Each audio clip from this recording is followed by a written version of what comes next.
We are talking tomato care and how to tend to them as soon as you plant them in the ground. The more that you tend to your plants, of course, the better they're going to perform, and I'm going to show you exactly how. Here we have my cherry tomatoes, and cherry tomatoes are indeterminate, and so you're going to want to prune your tomatoes. Here is a cherry tomato, specifically golden nugget, and we are going to remove all of the suckers in the crotches of each plant.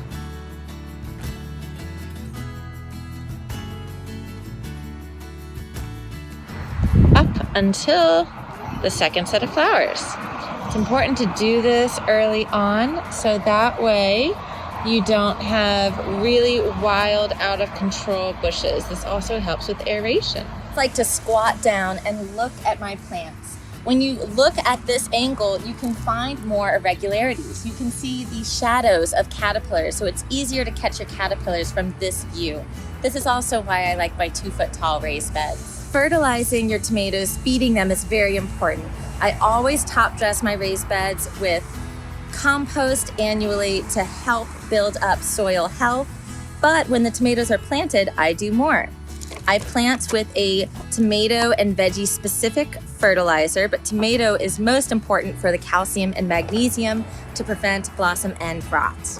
Every 2 weeks, I rotate the liquid seaweed or worm tea. So in a way, every 2 weeks, I am constantly feeding my plants, either with the tomato veggie fertilizer, the seaweed, or worm tea.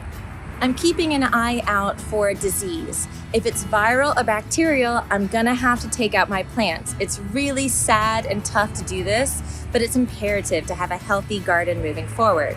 If it's fungal, what will you notice is raised lesions on both sides of the leaves. And if you do have a fungal issue, you can apply copper. What I like to do is remove the fungal infection first and sterilize my pruners, sterilize everything, and then spray the plant with copper.